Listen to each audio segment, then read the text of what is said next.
ত্রিপুরার গোমতী নদীর উজানে ডুম্বুর বাঁধ খুলে দেওয়ার ফলে ভয়াবহ বন্যায় ভেসে গেছে বাংলাদেশের ৯টি জেলা। তীব্র পানির স্রোতে ভেসে গেছে ঘরবাড়ি, ফসল, পশু পাখি, মারা গেছে মানুষ। ভারত ও বাংলাদেশের পূর্বাঞ্চলীয় সীমান্ত এলাকায় চলমান বন্যা পরিস্থিতির জন্য ভারতের ত্রিপুরার গোমতী নদীর বাঁধ খুলে দেওয়া নিয়ে যে আলোচনা চলছে তা সঠিক নয় বলে জানিয়েছে ভারতের পররাষ্ট্র মন্ত্রণালয়। ভারত কোনো বাঁধের মুখ খুলে দেয়নি, বরং অতিরিক্ত পানির চাপে বাঁধের গেটগুলো অটোমেটিক খুলে গেছে বলে জানিয়েছে দেশটির পররাষ্ট্র মন্ত্রণালয়। বৃহস্পতিবার সকালে পররাষ্ট্র মন্ত্রণালয়ের ওয়েবসাইটে এক বিবৃতিতে এই কথা জানানো হয়। বিবৃতিতে বলা হয়েছে, আমরা বাংলাদেশে উদ্বেগ প্রকাশ করতে দেখেছি যে ত্রিপুরায় গোমতী নদীর উজানে ডুম্বুর বাঁধ খুলে দেওয়ায় বাংলাদেশের পূর্ব সীমান্তের জেলাগুলোতে বর্তমানে বন্যা পরিস্থিতির সৃষ্টি হয়েছে। তবে বাস্তবে এটি সঠিক নয়।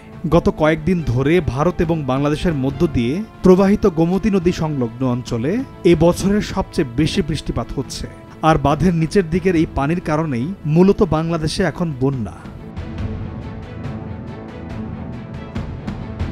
বিবৃতিতে আরও বলা হয়েছে, ডুম্বুর বাঁধটি সীমান্ত থেকে বেশ দূরে, বাংলাদেশ থেকে ১২০ কিলোমিটারেরও বেশি উজানে অবস্থিত।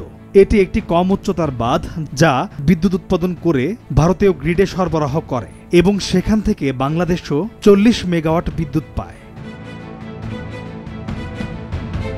দেশটির পররাষ্ট্র মন্ত্রণালয় বলেছে, প্রায় ১২০ কিলোমিটার নদীপথে আমাদের অমরপুর, সোনামুড়া এবং সোনামুড়া ২-এ ৩টি জলস্তর পর্যবেক্ষক সাইট রয়েছে। গেল ২১ আগস্ট থেকে সমগ্র ত্রিপুরা এবং পার্শ্ববর্তী বাংলাদেশের জেলাগুলোতে ভারী বর্ষণ অব্যাহত রয়েছে। এর ফলে অতিরিক্ত পানি প্রবাহের কারণে বাঁধে স্বয়ংক্রিয় রিলিজ পরিলক্ষিত হয়েছে।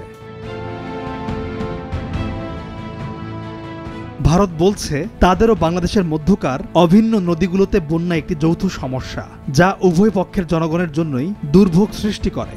এটি সমাধানের জন্য ঘনিষ্ঠভাবে পারস্পরিক সহযোগিতা প্রয়োজন। বিবৃতিতে আরও বলা হয়, দুই দেশে ৫৪টি আন্তঃসীমান্ত নদী রয়েছে, তাই নদীগুলোর পানি সহযোগিতা আমাদের দ্বিপাক্ষিক সম্পৃক্ততার একটি গুরুত্বপূর্ণ অংশ।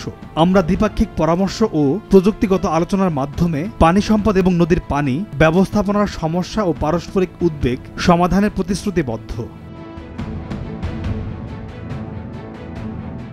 পলাশ খান, ভোরের কাগজ।